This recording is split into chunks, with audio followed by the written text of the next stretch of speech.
Hey, welcome back to the channel. Welcome back to the channel, man. Make sure you guys subscribe to this channel. If you not like this video, comment down below. Let me know, are you a fan of Takeoff, Migos, and where you from, man? Let's get right into it, bro.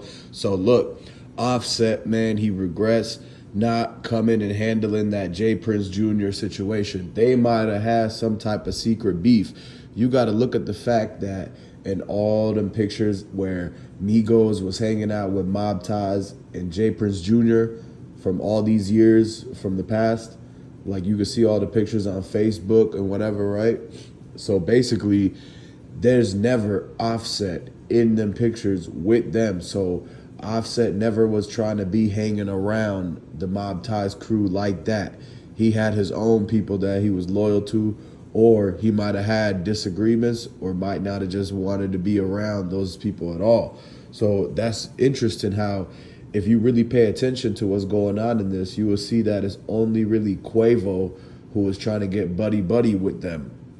And it's probably because they got some type of secret thing going on to where, you know, they're trying to pump him up, or they might have known something, or they're trying to get a cut out of everything. But for some reason, that made Offset not want to really do business with J. Prince Jr. and MobTies. He has something that they wanted to handle, because if Offset would have handled the situation with MobTies before they would have all split up, before the Migos split up, maybe it would have been a different situation where they might not have had to go to Houston, or they might not have had to check in, or it would have been a different day. It could have definitely changed the course of events. But you guys got to realize that the whole thing is that Offset knew what, when they kept going around MobTies, when they kept hanging around them, going back to Houston over and over again, checking in, it was bound for one of the times they're going to end up running into trouble.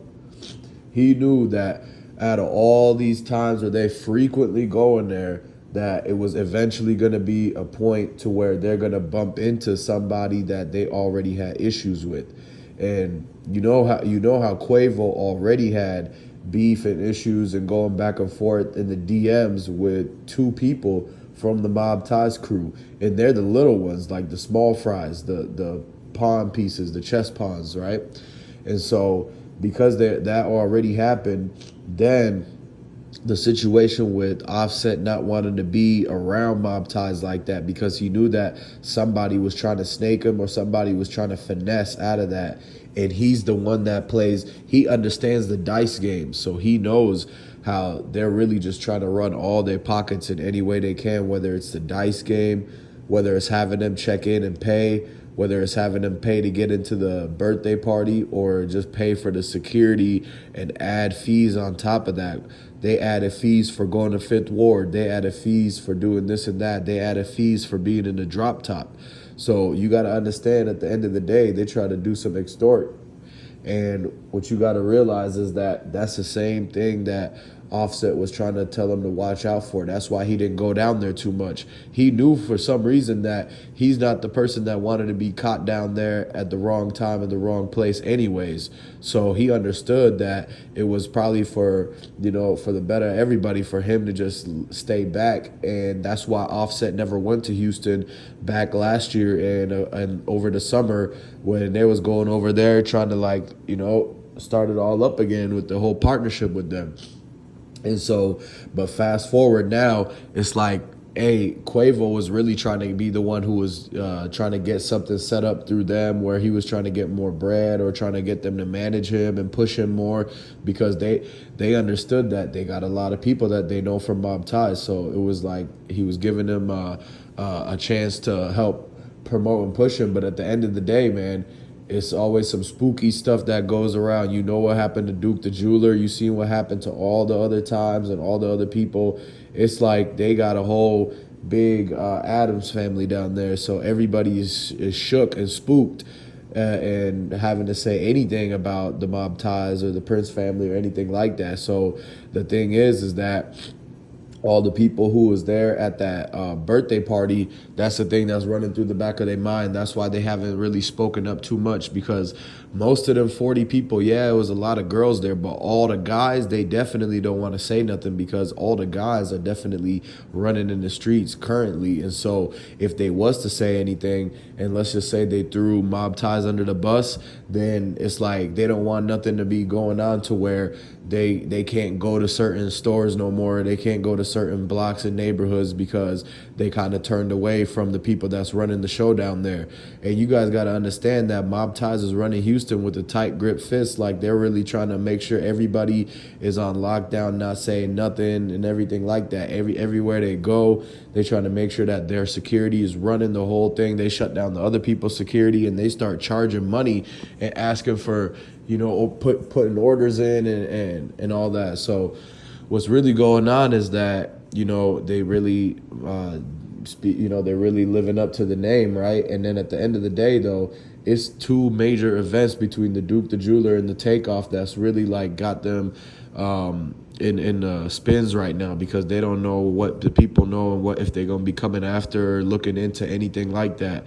And especially if any of them 40 people had anything to say about the Duke the Jeweler situation and then the Takeoff situation both happening, and that both of them was MobTies, because they could easily pinpoint that same group to both things, and they could really look into it and be like, okay, what's going on here? How come all these people around y'all, when they got money like this and that, if y'all have any disagreement, argument, or if they beat you in the dice game, then this ends up happening. Because you know how Duke the Jeweler, he won a bunch of money. He won hundreds of thousands of dollars in that dice game. Then the next day on his way out that concert, look what happened. And they still in Houston. So it's like the people that know the people that did it, and they know where, like who they hang with and stuff, is not too far from Fifth Ward. It's not too far from that whole area. Like, Houston is big, but when you really think about it and you've been there for a while and you go to Fifth Ward and you go to Third Ward and you go to the South Side, then it's really small once you start knowing all these places and all these people. So at the end of the day, it's like the people out there, they know that it's people running around that's with MobTies with Fifth Ward, and they out here just doing all sorts of things. So it's like it's a matter of time until they start connecting the dots and putting everything on a bulletin board, looking at all the newspaper clippings and reading the fine print and putting 1 + 1 = 2, and figuring out that some of these cats running around from MobTies is the same ones that's been going to all these other things that's been happening. So when they say there's a connection, or when they put it all together, that's why they're going to try to do the same thing with Young Thug as to MobTies maybe. But then you see how Thug and them got out. But then you see how it's taken so long for them to try to get the justice for Takeoff. It's going to turn into a whole nother situation like the Young Dolph, where it's going to be a whole year before they get 3 people for this. And that's kind of how this Takeoff is turning into. Yeah, they got 2 people quick right now, but they really using those as the fall guys to get them to tell on the bigger group and the bigger plan and plot that was sent from the hit that came from the higher ups and that came from the big boss men that they had to answer to. So it's like, when you really look at it, and you will see that this whole thing is just a full circle coming along, and that they're gonna have to get everybody. They pretty much it's coming to an end for everybody down there that's involved. So at this point, they know that they coming, and that they know that there's not much hiding that they could do, because everybody is figuring it out at this point. People are talking, the streets are talking. Houston's got to figure it out. They want justice for Takeoff, and that's just how it's gonna go. And so we're gonna see what happens with the details that come up. A big breaking news video on my next one. So make sure you stay tuned. Subscribe to the channel, like this video, and comment down below to let me know if you're a fan of Migos, Takeoff, and I'm gonna catch you on the next one.